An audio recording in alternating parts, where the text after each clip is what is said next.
코로나 창궐로 인하여서 바이러스 창궐로 인하여서 2달 이상 교회가 온전한 예배를 드리지 못하고 성도의 교제를 나누지 못하는 안타까운 상황에 놓여 있습니다. 많은 교회들이 이제 신종 코로나 바이러스의 강한 전염성을 생각을 하면서 자체적으로 교회에 모이는 일들을 중지를 하고 인터넷 예배를 드리고 있습니다. 이건 이제 교회 역사상에서 유례가 없는 그런 일입니다. 전 세계적으로 수많은 확진자와 사망자가 발생을 하고 있습니다. 어떤 사람은 이런 일들이 2차 세계대전 이후 인류가 가장 심각한 위기를 맞았다, 이렇게 말을 하기도 합니다. 그래서 코로나19를 전후하여서 AC와 BC와 AC로 이렇게 나누기도 합니다. 비포 또 코로나 또 애프터 코로나 해서 이렇게 나누기도 하고 있는 그런 가운데 있습니다. 그래서 세계는 코로나19를 극복하기 위하여서 지혜를 모으고 치료약과 백신 개발에 박차를 가하고 있는 그런 가운데 있습니다. 그러나 이제 우리가 분명히 알고 있는 것은 이 또한 지나가게 될 것이 확실합니다. 그러나 언제 이 상황이 마무리가 되어질지는 정확하게 예측할 수가 없는 그런 가운데 있습니다. 이런 가운데 오늘 우리는 종려주일을 맞았습니다. 예수님께서 이 땅에 오신 것은 우리의 모든 병과 연약함을 감당하시기 위하여서 이 땅에 오셔서 십자가를 지셨습니다. 주전 7세기 이사야 선지자는 예수님의 십자가에 대하여서 예언을 했습니다. 이사야 53장 5절, 그가 찔림은 우리의 허물 때문이요 그가 상함은 우리의 죄악 때문이라. 그가 징계를 받음으로 우리는 평화를 누리고 그가 채찍에 맞음으로 우리는 나음을 받았도다. 예수님, 우리의 모든 병과 연약함을 감당하시기 위하여서 십자가를 지셨습니다. 고통과 저주의 십자가를 지셨습니다. 머리에 가시관을 쓰시고 손과 발은 십자가에 못 박히셨습니다. 옆구리는 창으로 찔리셨습니다. 마지막 남은 피 한 방울, 물 한 방울까지도 다 쏟으셨습니다. 우리의 모든 죄짐을 예수님 홀로 다 담당을 하셨습니다. 인류의 더러운 모든 죄가 예수님께 전가되었기 때문에 그 예수님의 더러운 모습으로 하나님은 고개를 돌리실 수밖에 없었습니다. 하나님께서 고개를 돌리심으로 온 하늘이 빛을 잃고 온 땅이 어두워졌습니다. 예수님은 십자가의 고난을 자원하여서 감당을 하셨습니다. 우리의 죄와 허물을 속하시기 위하여서 곤욕을 당하실 때에도 괴로우실 때도 입을 열지 아니하셨습니다. 잠잠히 그 고통을 감내를 하셨습니다. 참아내셨습니다. 대제사장들과 장로들이 예수님을 빌라도 앞으로 끌고 가서 많은 제목으로 고소를 하였습니다. 그들은 이미 산헤드린 공의에서 예수님에게 사형 판결을 내렸습니다. 사형 판결의 제목은 신성모독이었습니다. 사람들이 이제는 예수님을 빌라도에게로 끌고 가서 또 이제 예수님을 고발을 합니다. 참 말이 안 되죠. 하나님이신 예수님을 사람들이 신성모독이라고 죄를 정하고 그렇게 사형을 언도를 한다라고 하는, 이게 이제 말이 안 되는 이런 상황이 발생을 했습니다. 그리고는 빌라도에게 끌고 가서 예수님을 또 고발을 합니다. 이번에는 예수님을 무슨 제목으로 고발을 했을까요? 누가복음 23장 2절에는 보면은 이렇게 말씀을 하고 있습니다. 고발하여 이르되 우리가 이 사람을 보매 우리 백성을 미혹하고 가이사에게 세금 바치는 것을 금하며 자칭 왕 그리스도라 하더이다. 예수님께서 백성들을 미혹을 하고 그리고 로마 황제에게 세금 바치는 것을 못 바치게 하고 그리고 반역을 일으켜서 자신이 왕이 되었다. 그런 제목으로 이렇게 고발을 한 그런 것이죠. 신성모독죄 가지고는 빌라도에게는 통할 것 같지 아니하고 그래서 예수님에게 십자가형을 이렇게 선고받기 위해서 그 형을 이끌어내기 위해서 그것은 신성모독은 안 된다. 타당하지 아니하다라고 생각을 하고 예수님께서 로마의 저항운동을 일으켰고 세금을 못 바치게 하였고 그리고 반역을 깨하여서 유대인의 왕이 되려고 했다라고 하는 제목으로 고발을 했습니다. 당시 로마 재판 과정은 그렇습니다.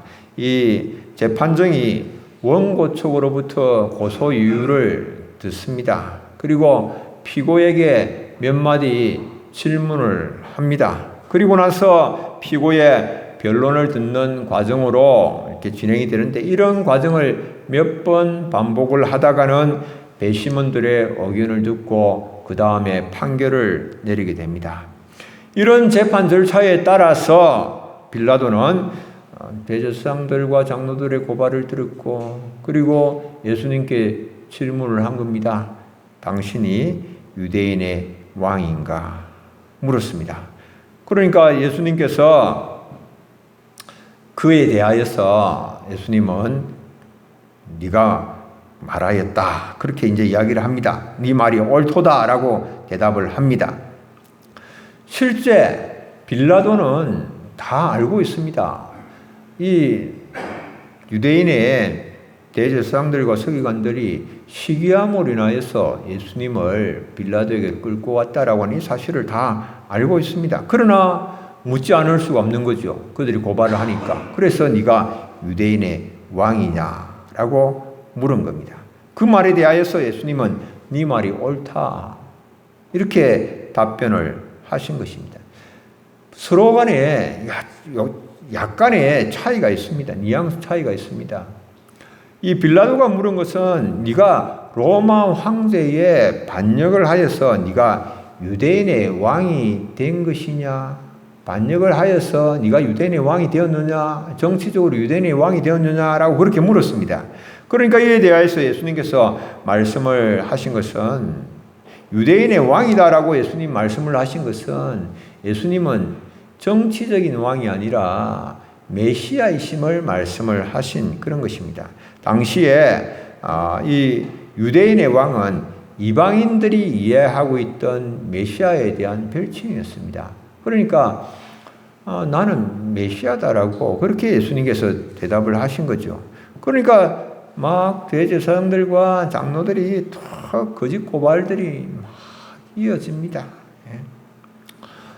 그러나 그런 거짓 고발에 예수님은 어느 하나도 적용되는 그런 죄를 범하신 적이 없습니다. 로마 황제를 대항해서 반역을 깨하신 적도 없고 백성들을 선동하신 적도 없고 세금을 못 바치게 하신 그런 일도 전혀 없습니다. 그런데 그런 거짓 고발에 대하여서 예수님은 한마디도 답변을 하시질 않습니다. 대답을 하시질 않습니다. 오늘 이사야 53장 7절 그가 곤욕을 당하여 괴로울 때에도 그의 입을 열지 아니하였으며 마치 도수장으로 끌려가는 어린 양과 털 깎는 자 앞에 잠잠한 양같이 그의 입을 열지 아니하였도다. 예수님 전혀 자신을 변호하기 위해서 입을 여시지를 않습니다. 아무 대답을 하시지 아니하시면 그냥 그 모든 것을 인정하는 것이 되고 고발하는 것을 인정하는 것이 되고 그래서 십자가형에 처해지게 되어지는 그런 겁니다. 그런데 그런 순간에 전혀 아무런 변호를 하시지 아니하시니까 아무 말씀도 하시지 아니하시니까 빌라도가 굉장히 놀랐습니다. 어떻게 이런 상황에서 아무 말도 하지 아니하는가 크게 놀라고 심히 귀하게 여겼다. 성경은 그렇게 말씀을 합니다. 예수님은 왜 당연히 그렇지 않은 사실에 대하여서 그렇지 않다라고 말할 수 있는 그런 권리를 가지고 있음에도 불구하고 당연한 그런 권리조차 왜 사용하지 아니하셨고 잠잠히 계셨는가? 이런 말도 되지도 아니하는 말도 안 되는 이런 고발에 대하여서 왜 예수님은 한마디도 반박을 하시지 않으셨을까? 이 예수님의 침묵의 의미는 무엇일까? 여러분들 예수님께서 왜 침묵하셨을까요? 왜 침묵하셨을까요? 침묵의 의미는 무엇일까요? 이것은 하나님의 뜻에 대한 순종입니다. 하나님의 뜻에 대한 순종이고 인류에 대한 지극한 사랑의 표시입니다. 예수님은 사람들을 구원하시기 위해서는 많은 말씀을 하셨지만은 그러나 자신을 구하시기 위해서는 한마디 말씀도 하시지 않으셨습니다. 오늘 사람들은 주님을 사랑한다고 말을 많이 합니다. 그러나 삶은 따르지 않고 늘 자기 변명만 늘어놓고 자기 자랑에 열을 올리고 있는 연약한 그런 모습을 보이고 있습니다. 이런 연약한 인생들을 구원하시기 위하여서 예수님은 침묵을 하신 것입니다. 하나님의 구원의 계획에 대하여서 예수님의 순종이 바로 침묵으로 나타난 그런 것입니다. 예수님은 하나님의 본체십니다. 그런데 하나님이신 예수님이 사람의 몸을 입으시고 이 땅에 오셨습니다. 이 땅에 오셔서 매를 맞으시고 모욕과 멸시를 당하셨습니다. 예수님은 인류 구원을 위하여서 자신이 매 맞으시고 침뱉음을 당하시고 뺨을 맞으시고 십자가의 극한 고통을 당하셨습니다. 그런데 그것에 대하여서 예수님은 한마디도 원망이나 불평을 하지 않으셨습니다. 왜 꼭 예수님은 그렇게 말씀하실 수가 있습니다. 왜 꼭 내가 십자가에 못 박혀야 되고 꼭 내가 멸시와 모욕을 당해야 되고 침뱉음을 당해야 되고 이렇게 해야 구원을 할 수 있는가? 이렇게 마음이 상하실 수도 있고 그렇게 불평을 말씀을 하실 수도 있지만 그러나 예수님은 하나님의 구원의 계획에 대하여 섭리에 대하여서 한마디도 불평 원망하시지 않으셨습니다. 즐거운 마음으로 온 마음 다하여서 동의하신 그런 온전한 순종의 모습을 보여주신 것입니다. 그것이 바로 예수님의 침묵입니다. 침묵. 한마디도 예수님이 하시는 일에 하나님의 구원의 계획에 대하여서 예수님은 이의를 제기를 하시지 않으셨습니다. 예수님은 하나님의 아들로서 아버지의 구원의 계획과 섭리에 대하여서 자원하는 마음으로 순종하시고 십자가의 쓴 잔을 기꺼이 즐거이 마시고자 하셨습니다. 요한복음 18장 11절 예수께서 베드로더러 이르시되 칼을 집에 꽂으라. 아버지께서 주신 잔을 내가 마시지 아니하겠느냐. 아버지께서 주신 잔인데 내가 이것을 기꺼이 마시겠다. 나를 위하여서 네가 뭐 칼을 들고 설칠 거 없고 아버지께서 주신 잔 내가 힘들어도 기꺼이 마신다. 예수님 그렇게 말씀을 하신 것입니다. 그 예수님은 사람을 향하여서도 전혀 대적하지 아니하시고 적개심을 품지 아니하셨습니다.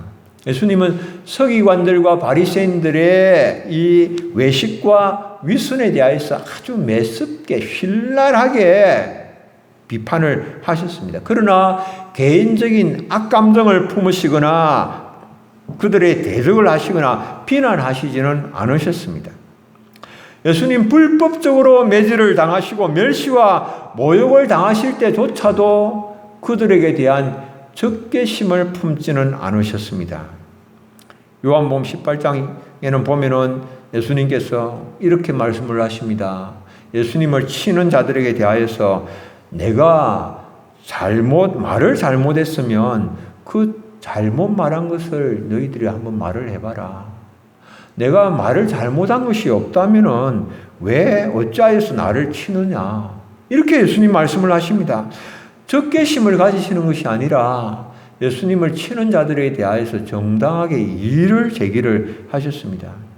예수님은 은 30에 자신을 팔아넘기는 제자 가룟유다에 대하여서도 적개심을 품지 아니하고 오히려 그를 불쌍히 여기셨습니다.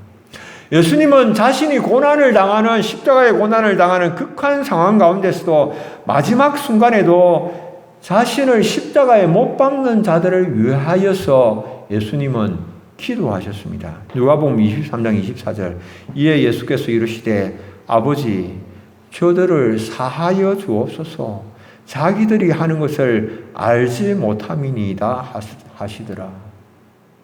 자신을 십자가에 못 박는 자들을 위하여서 용서하는 기도를 하신 것입니다. 관대한 기도를 하셨습니다. 주의 길을 따르는 오늘 우리에게 예수님 이렇게 순종의 길을 잠잠히 침묵으로 걸어가신 예수님께서 우리에게는 어떤 순종을 원하실까? 여러분들, 우리가 어떤 순종의 삶을 살기를 원하실까? 한번 생각을 해보셔야 됩니다. 하나님 우리에게 원하시는 순종은 하나님을 향한 절대적인 신뢰의 기반을 둔 그런 순종을 원하십니다. 하나님의 선하심과 인자하심과 자비로우심, 하나님의 지혜와 하나님의 전지전능하심에 그것에 대한 확신을 가진 그런 순종을 원하시는 것입니다. 여러분들, 내가 원하는 그런 형통한 일이 일어날 때뿐만 아니라 고통스러운 일들이 일어날 때도 하나님은 여전히 그때도 선하시고 인자하시다라고 하는 것을 신뢰하는 가운데 순종하기를 원하시는 것입니다. 우리가 내가 이해할 수 있는 그런 일뿐만 아니라 내가 이해할 수도 없고 설명할 수도 없는 그런 일들이 일어나는 때라도 하나님께 대한 절대적인 신뢰 가운데에 순종의 길을 걸어갈 수 있기를 하나님께서 원하시는 것입니다.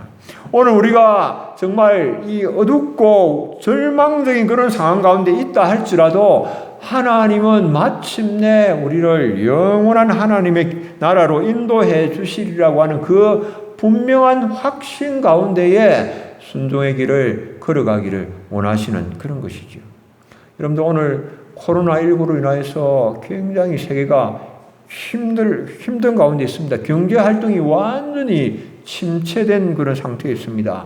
소상공인들이 몰락하고 자영업자들이 고통을 겪고 있습니다.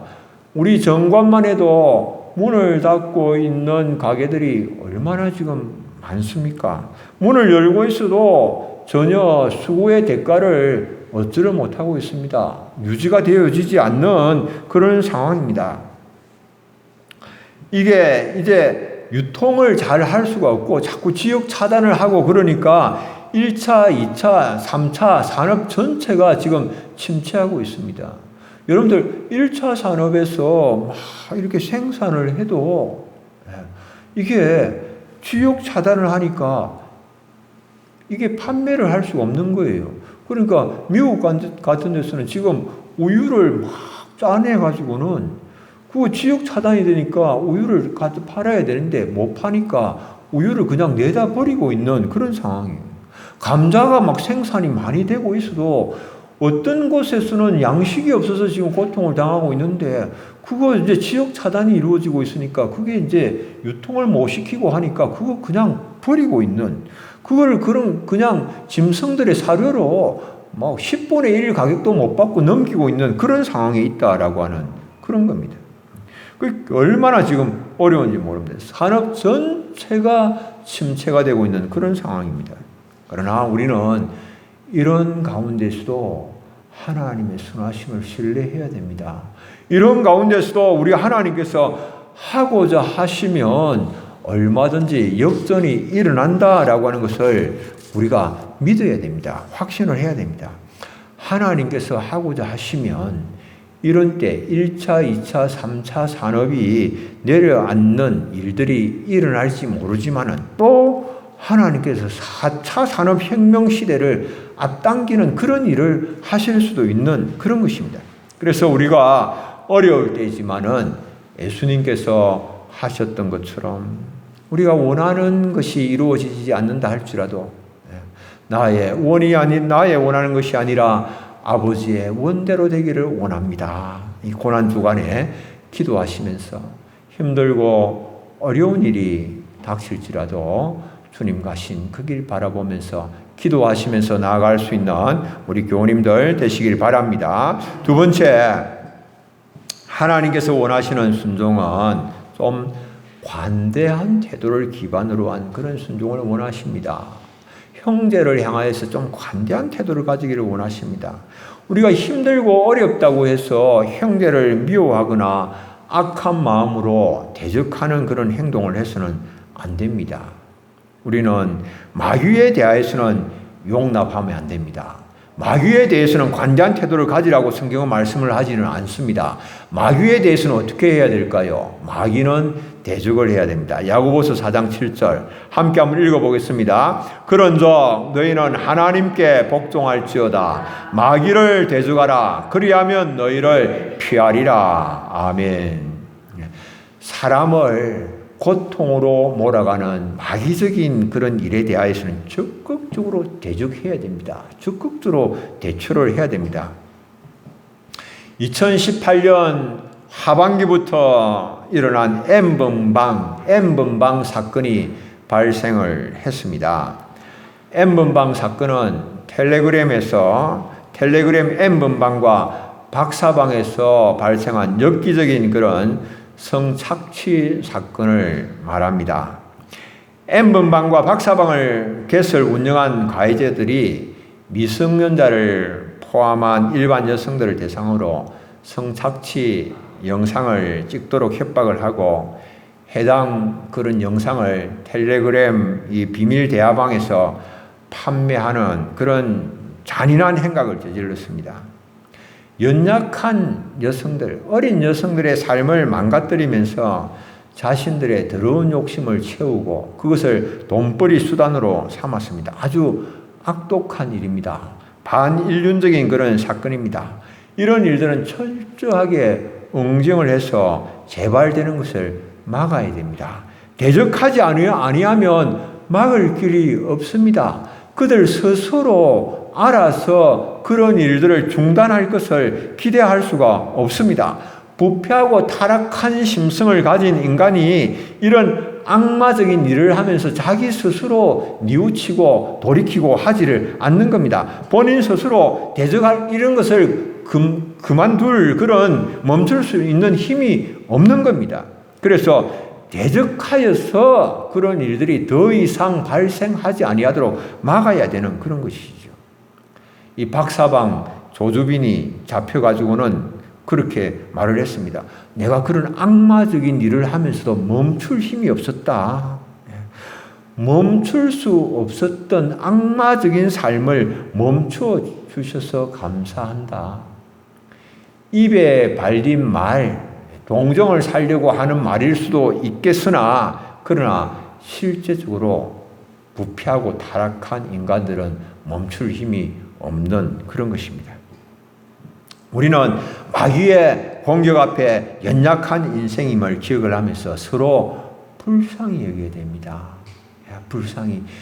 온전하게 하나님의 뜻대로 살려고 마음을 먹었다 할지라도 그렇게 살 수가 없고 그렇게 행할 수 있는 그런 힘이 없는 연약한 인생임을 서로 불쌍히 여기면서 서로를 위해서 기도하고 서로를 세워줘야만 하는 것입니다. 우리가 이번 고난 주간에 함께 모여서 연약함으로 인하여서 이런 어려움들을 헤쳐나가지 못하는 우리 사람들, 성도들 있지 않습니까?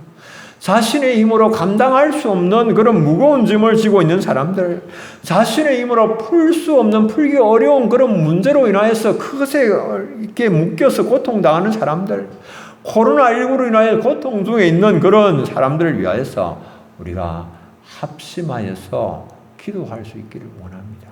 우리 인생들이 연약합니다. 연약한 인생들을 우리가 불쌍하게 미워하고 대적한들 무슨 소용이 있습니까? 그들을 위하여서 오히려 위해서 기도하는 것입니다. 세 번째로는 분쟁이 아니라 화평을 기반으로 한 순종을 주님께서 원하십니다. 그리스도의 사람은 분쟁을 일으키는 사람이 아닙니다. 그리스도의 사람은 화목의 사신으로 부름을 받은 사람들입니다.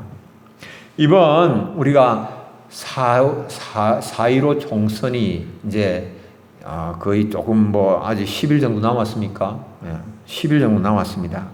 이번 총선에서는 우리가 당연히 성경적 가치관과 세계관으로서 사회의 여러 가지 이슈들을 해결할 수 있는 그런 후보들을 선택을 해야 됩니다. 이 동성애며 낙태며 차별금지법 이런 것들에 대하여서 이슈가 되고 있는 것들에 대해 좀 성경적인 가치관과 세계관을 가진 사람들, 이런 사람들을 선택을 해야 됩니다. 하나님께서 기뻐하시는 그런 사람들을 좀 우리가 세워야만 하는 것입니다. 사람을 평가할 때에 여러분들 평가의 기준이 있어야 됩니다.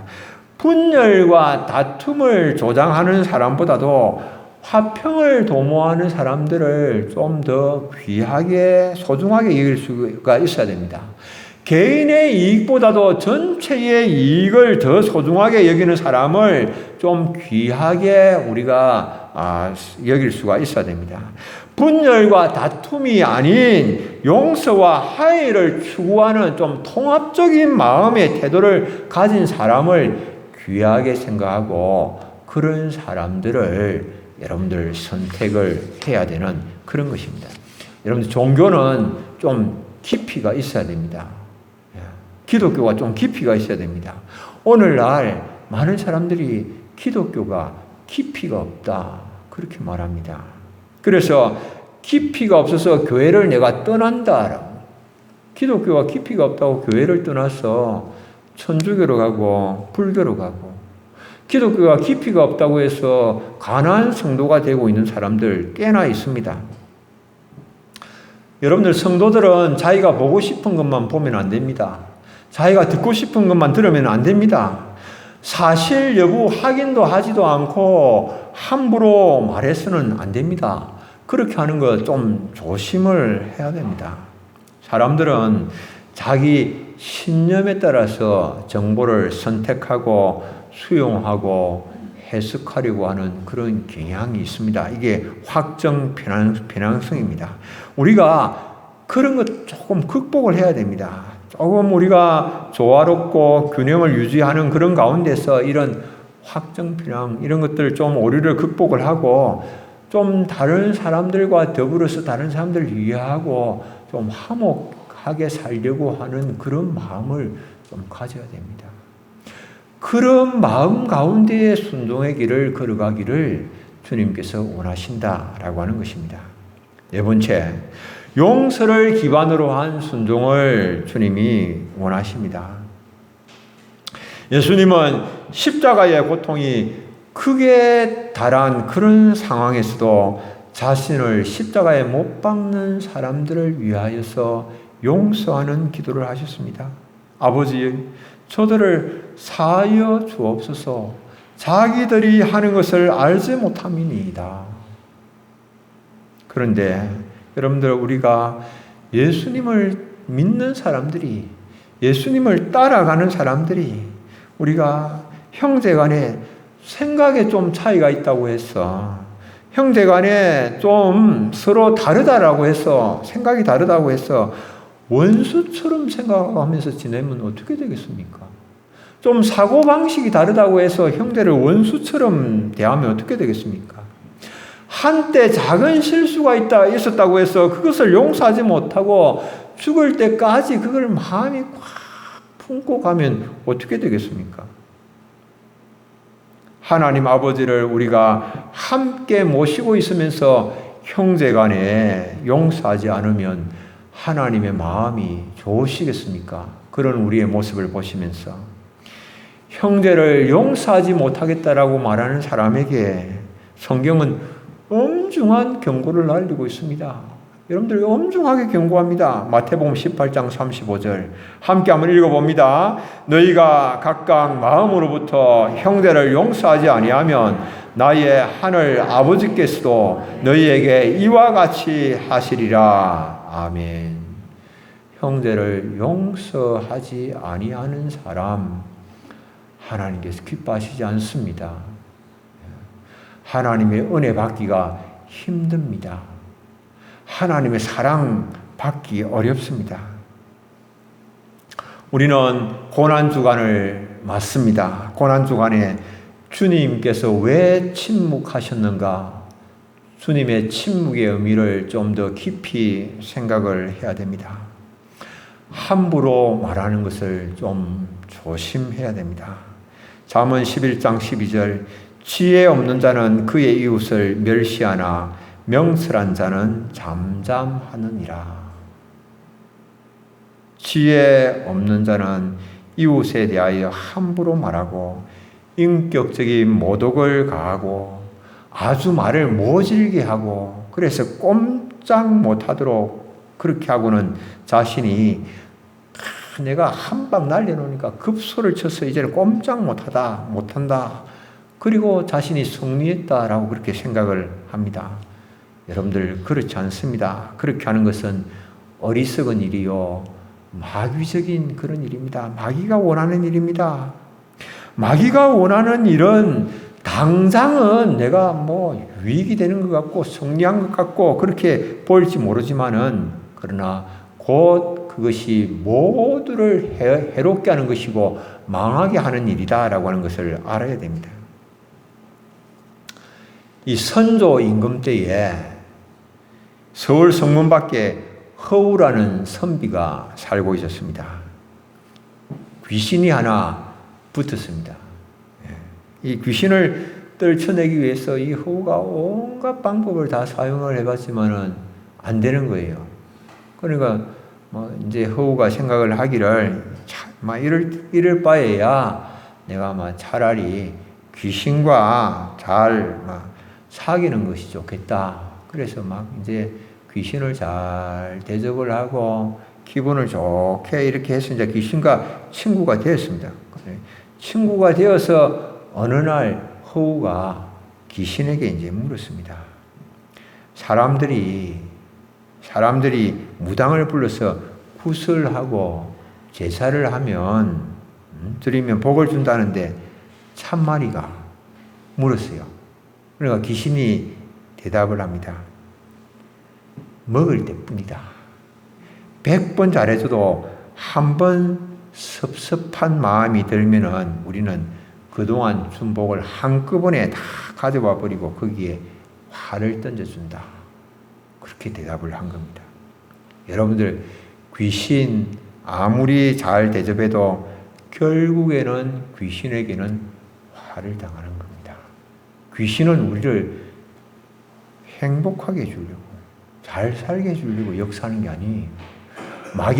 마귀의 목적은 우리를 자기 종으로 삼는 것이고 우리를 눌리고 억압하는 그런 것입니다. 여러분들 이 고난주간 주님의 침묵의 순종을 기억을 하시면서 고난주간에 주님 가신 그 길을 또 따라갈 수 있는 우리 사랑하는 성도님들 다 되시기를 바랍니다. 우리 함께 기도하겠습니다. 하나님 아버지 은혜 감사합니다. 오늘 고난주일, 종려주일을 맞았습니다. 우리 주님 저희를 위하여서 십자가의 고난을 당하실 때에도 아무 말씀도 하시지 아니하시고 또 도살장에 끌려가는 어린 양과 같이 들 깎는 자 앞에 잠잠한 양같이 그렇게 아무 말씀하시지 아니하시고 침묵으로 순종의 길을 가셨습니다. 주님 가신 그 길을 생각하면서 우리도 주님께서 원하시는 온전한 순종의 자리로 나가는 저희들 되게 하시고 이번 한 주간 십자가에서 죽임당하신 우리 주님 예수 그리스도 좀 더 깊이 생각하면서 내 자신이 또 죽음의 자리로 내려갈 수 있고 그래서 주님께서 원하시는 삶을 통하여서 주변을 살려내는 저희들의 또 이번 한 주간이 될 수 있도록 은혜 더하여 주옵소서. 예수님의 이름으로 기도드립니다. 아멘.